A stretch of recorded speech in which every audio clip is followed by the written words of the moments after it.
All right, the condition of many of Nigeria's correctional centers leaves a lot to be desired. Nigeria currently has over 74,000 inmates and is currently ranked the 27th country with the highest number of prisoners globally. According to World Prison Brief, inmates face many challenges like prison congestion, violence, poor infrastructure, limited educational and vocational training programs, and many others. In many cases, many of those housed in some of these centers are awaiting trial, a blight on the Nigerian justice system. Some non-governmental organizations are leading advocacy for reforms and have launched several initiatives that will help improve the quality of life for inmates. Joining us in the studio to shed more light on this is founder, Anchor Heritage Initiative, Bidemi Oladipupo. Good morning. Good morning. Thank you for joining us. Good morning. Thank you. You have been engaged in the process of helping inmates, and all of it for quite some time now. Let's look at what a correctional center is like. Paint us a vivid picture of what you see when you engage these persons, when you go to these correctional centers. Well, so basically, we're talking about the inmates itself now, or the correctional center itself, the situation, the condition, everything. Okay. So, really, we've been in this space for like 6 years now. Right. And I will say what I met 2017 when we started this initiative, it's what we have presently now is much better than what we met in 2017. There are deliberate steps now to better things happening in the correctional centers. If you won't mind, I'll just give a quick instance of the figures of the general population of the inmates that you just mentioned. As at 23rd of October, yes, the numbers stood at 81,550. But we have a waiting trial of like 56,000 as at October. Over the years that I've worked in this sector, I've seen the numbers roll between 71 to 73% of our waiting trial inmates. But right now we have maybe like a percentage of like 68. So we are practically getting much into the fact that this decongestion has to happen. Facilities like Ikoyi, like Kirikiri Medium, where we have new blocks coming up. So, it's not to say that the congestion is already taken care of. The prisons are still definitely congested. But what I'm trying to say is that we're moving towards something that really, at the end of the day, we should have a changed narrative. Well, correctional facilities are actually meant to, we changed from using the word prisons to correctional centers. But then the question people will be asking is, what is correctional about them? Because the longer they stay there, the more they tend to also, experience what is called a recidivism. Yes. And it's just a concept, for you not being people who have the tendency to recommit the crime which they were incarcerated for in the first place. So the longer they stay, the more they tend to, go back to this, this criminal act. Do you see this, changing over time? Although you said, well, it has changed from what you meant in 2017, but it does appear like people will say, yeah, I will commit this crime. The worst I will experience is go to prison, and they'll release me at the end of the day, and I'll continue my lifestyle. Well, so again, I would say the correctional service idea is gaining momentum.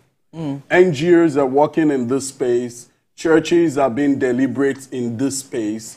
And even the correctional facility itself, the NCOS, is also making practical steps. But most times, it's always like the public doesn't even have an idea of what is going on in this prison space. And that's why we just feel it's a complete dumping ground. For instance, now there are National Open University programs going on in the prisons. People can actually do their primary school learning, secondary school learning, university learning.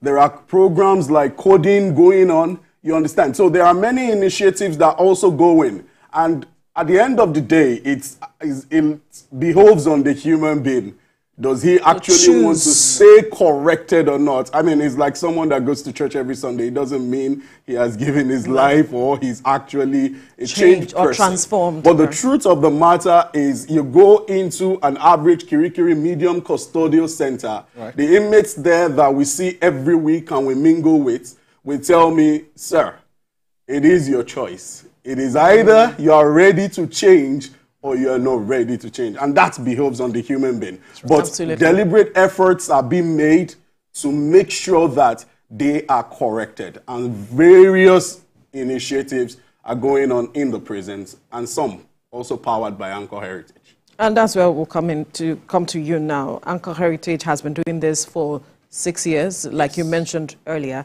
Talk to us, what were the gaps Anchor Heritage saw that they decided to bridge, and how has that been going? Okay, so actually the first gap we saw when we started this assignment was the fact that there are unjustly incarcerated people in the correctional centers, prisons then. There are unjustly incarcerated people, there are indigent people that couldn't afford the services of a lawyer. And that's why we actually started then. And as at date now, by the grace of God, we have a record of like 279 inmates that have been released by the organization so far.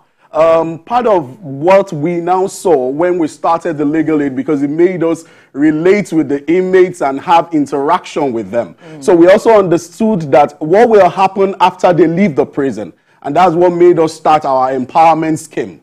Our empowerment scheme was done in all the prisons in the Southwest and the North Central. North Central, I'm talking about Kwara, Kogi. And we were able to do that as a result because we know these inmates will come back into the society. When they come back into the society, like you talked about recidivism, what will they be doing? So we did a project of teach the inmates and beautify the prisons to, enable them to have skills, repaint the correctional centers, and we also likened it to a therapy for their minds.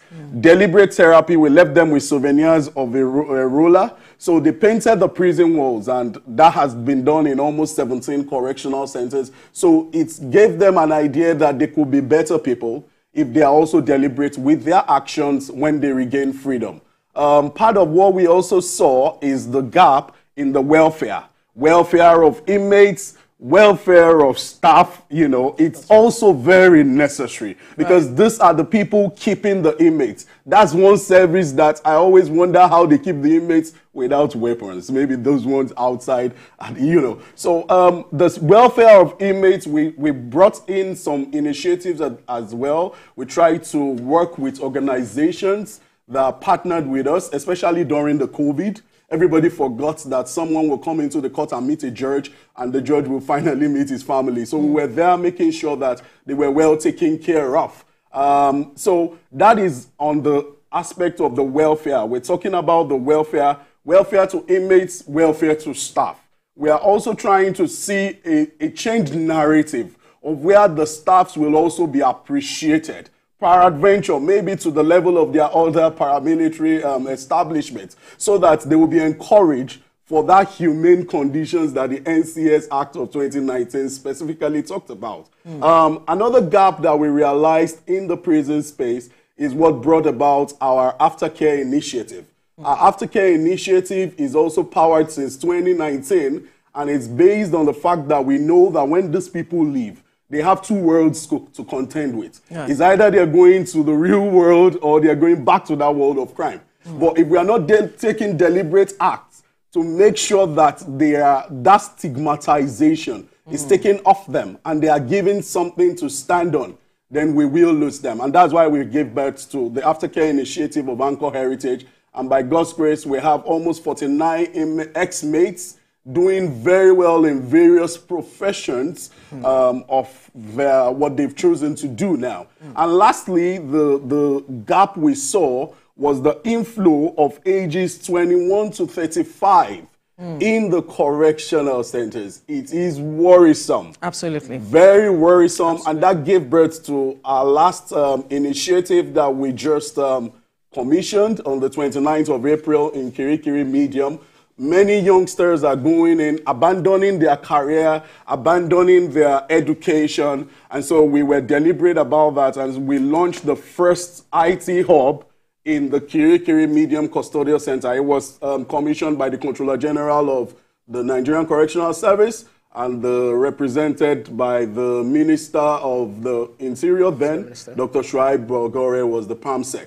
And they commissioned it. And the reason why we brought that IT hub into place is because of the youngsters. So they can continue their education, university programs, because the National Open University is there. We're presently working hand in hand with the National Open University to also see that that place is accredited. So they can learn different things, like we started the coding program in there in Kirikiri Custodial Center. We're teaching them various tech skills that will be good to engage their minds and their time in incarceration, taking them away from crime. And the second of the initiative we did of recent is the bakery initiative that we have in Agodi Custodial Center. Now, these initiatives I'm talking about, they're the first of its kind in the Nigerian correctional service space. The bakery is there, and the bakery idea was to make these inmates able to bake bread, sell the bread, and earn a living, according to the Section 14 of the Nigerian Correctional Service Act, subsection 1 to 5, that they can make a living while in incarceration.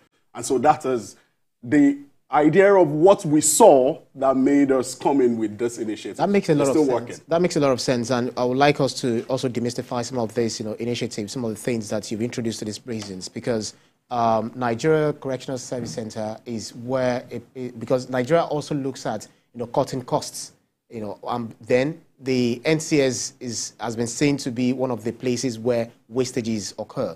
You talked about some of this training. I don't know how far it does go for all of the prisons, all of the correctional centers, facilities across the nation, because some people are made to learn tailoring, they're made to learn bakery, just like you mentioned, even coding, but their original interest is not taken care of. So much so that when they leave, they do not continue in that stride, and they start to look for another means. So how do you marry the initiative you bring to them, vis-a-vis what they already have in mind, their own passion, their own interest, so as to cut wastages? And do these rather cut across the entire nation? Well, sincerely, like I said earlier, except for that person that is actually not ready to change and take time to at least learn something while in incarceration. I give an average example of Kirikiri because it's almost like a very popular, a flagship place. Yes. There is a workshop for learning shoemaking. There is farming at the back of the yard. There is kitchen practicing going on, how to cook. You can be involved there. There is education, like I said. Musical equipment, you can train on that. So, I mean, the face of the things that can be handy in there, if you don't find any of interest, then, I mean, you find out that some will just end up still wallowing in their past. Right. But for us, on our own initiatives, when we take initiatives like that to the prisons, to the correctional centers, we first check what's your level of interest. Do you know about this before? Like the baking. Were you baking before? Do you have interest in it? So it's not just everybody. So we have a sect of people that will indicate interest, and then we run with it. But for instance, like the chess initiative we took to the Bostal institution in Abeokuta, where the young offenders are, we didn't really need to ask who is interested, who is not interested. We just started the 100 days chess initiative, teaching them to engage their minds, especially because they are youngsters. So there are many things to hands-on if that person is ready. Interesting. But I'm not sure I can say this is nationwide practice like in other custodial centers. Lagos is the hub where things really happen. But is your organization looking to expand to other parts of the country? Oh, yes. Just like I said, we reached out to the Southwest, all the Southwest and the North Central. We're still working. Other organizations are working. So we're moving towards a chain narrative by deliberate steps. Okay, so another aspect that I'd like for you to speak to is the matter of, because you mentioned welfare, their mental state.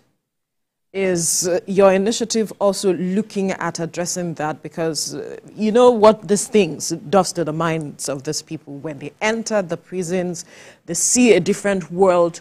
Like you mentioned, it behoves on the individual to want to change, but then it still does something to their psyche even after they leave. It's just like a military personnel who goes into war. When he leaves that environment, there's something it does to their psyche. What is your initiative doing with regards to that, as well as also their persons, talking about their families? How are they also integrating them into all of this aspect of their lives? Okay, for that, I talked about welfare. I didn't want to go into more details because of the time. Under our welfare package, we go into the prisons every fortnight with mental health experts. They go in for counseling sessions for those that need. We go in with pastors that are ready to volunteer, to go in and talk to them, give them renewed hope. And that's our idea about the mental states. For those that have serious mental health issues, we pick on them because we are working directly in tangent with the welfare office of every correctional custodial center that we visit. So they highlight those people to us, and we have experts that are actually trying to nurture them out of that state. However, we also make deliberate efforts in our initiatives. So, for instance, like the IT hub we have in Kirikiri Medium Custodial Center, for an inmate to be qualified to use that place, he had to have shown interest, he has to have passed through the digital literacy course, that is like computer appreciation, how to use the computer and all that. And then when you enter into that space, it's a deliberate act of taking them completely away from the cells they are coming from. You will, when you enter into that space, it's a completely different world entirely.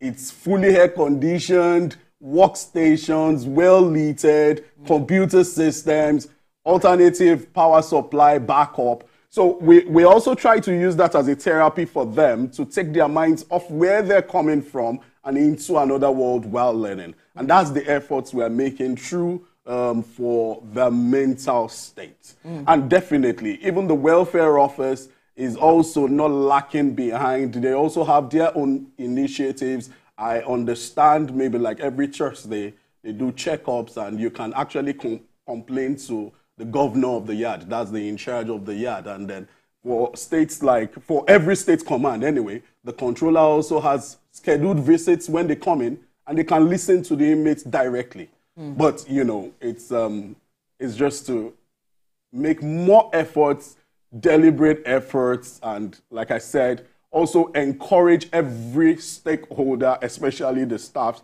and I believe we will be getting a better result. Absolutely. Well, crimes like illegal drug deals are something said to be going on within the walls of the prisons.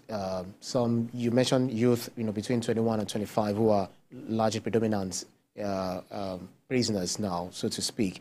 And then it continues to breed notorious criminals. Do you think there is need to privatize these facilities? Because we talked about privatizing security so that they can handle it very well. Do you see the need for these facilities to be privatized so that it's run entirely with by the private organizations and the government just play supervisory role? Well, for that question, I will think maybe if we first start with a test running of the concurrent executive list that was approved, maybe before we go into privatization. Probably we can look into the state establishments. I feel it will also help to hasten the justice system, because it will hasten the awaiting trial inmates. Maybe it will make it faster.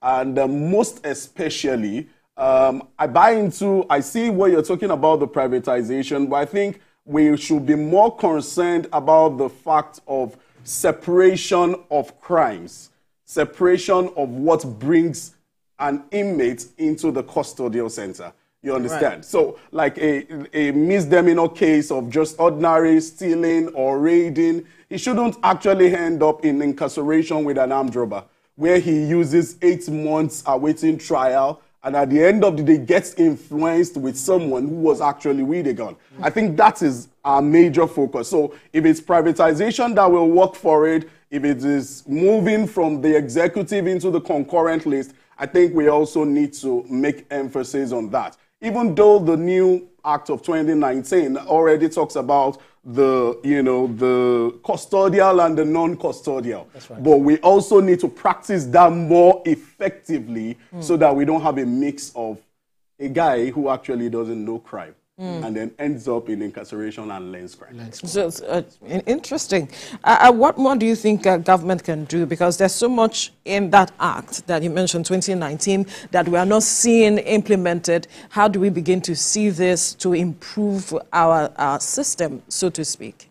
Well, I believe with the new administration of the vibrant Minister of Interior, presently resumed now, I believe we should look forward to better things in that department, and really, if we will make deliberate efforts in channeling much more strength towards this department, it will, at the eventual, give some results. So, looking at the present state of the correctional services now, the custodial centers, if we could, channel in some strength in probably, I always look at maybe like the sentenced inmates.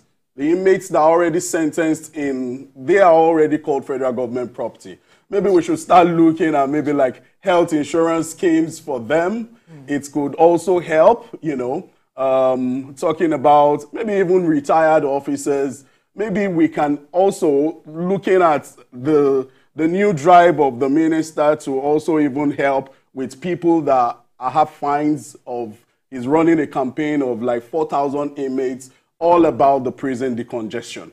And majorly, I would also like to state that the public can also help in this correction, program, in this Nigerian correctional service overhauling, because the public also have a part to play.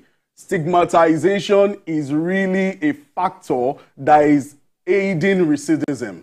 Stigmatization makes people leave the prisons and end up back because they don't find acceptance. But I think the public should also help judge less and give a benefit of doubt. That's this guy. That has to start from the law, because when you go to prison, when you're convicted, there is a number of years you have to spend before you're able to run, for political office. That's even for convicted. What of an awaiting trial inmate? They just call him a prisoner. Well, the question I actually wanted to ask is, during the NSAS period, we saw a lot of prison breaks. And that's, really happened, and it felt like the entire country was going to crumble. Afterwards. That happened, more than 20 times between 2015 and, and now. We saw that in Bauchi, Shagamu, Ogun, Jos, Ondo, etc. So what are the factors that you feel are quite responsible for this? Because we know that the prison facilities are, quite regimented. They are overly regimented. So the kind of food they are giving, the way they sleep, and all of that. So how do you think we can forestall something like this in the near future? So for talking about prison breaks, I will want to mention that, in the eventual, if inmates are, if the people managing the inmates are well taken care of and encouraged, first, we already have staff encouragement, and that will also help to keep the calm. Secondly, we've noticed, if you would look at the track of this jailbreaks or whatever, it is at a point where there were on calmness in the society, especially like the NSAS period. Right. Opportunities were taken based on things happening in the society. So it's a general security issue that gave birth to those attempts, where some were foiled and some were actually broken through. And so we just need to also work on our internal security system, which I know has also improved, because the military presence is even in some custodial centers as we speak now, and it's been heightened and been a while now ahead of jailbreaks and all that. So that's right. There's been talks about some rejection when inmates or some persons are taken to some custodial centers. They are rejected because the number is a lot. And right now we are not seeing that we are building new centers, so to speak. The number is still talking about decongestion and what we can do to resolve all of these issues that we're seeing, because crime is still going on in the society. If we are rejecting these persons, how do we address these issues at the end of the day? Yeah, really, crime is going on and is on the more. In the last 6 years, I think the total population I've always seen is in between 72 to 78,000, and now we are on 81,000. It's just that the awaiting trial has also reduced from the normal figures. Right. Crime is still going on, and rejection of inmates is part of that act you're talking about. It behoves and gives the officers the approval to reject when there is congestion. And I think since the act backs it up, it is a normal thing to do. And I believe that will also help the justice system to hasten up decisions and court judgments and discharge cases, while the service and the ministry also work around the congestion. And I'm sure that's part of what the minister is trying to do now, because crime is on the increase. We need to admit, but we need to let go. So if there is 4,000 across the states where we are looking at fines administration, if 4,000 go, we will definitely be able to do some more admission in the custodial centers. But right now, if there is a congestion, but there are also places they refer them to less congested centers. Yeah. Okay. We have to leave the conversation here now. Our time is up. But we must thank you, Bidemi Oladipupo, founder, Anchor Heritage Initiative, for your time, and well done on what you do. Thank you very much for having me. You're welcome.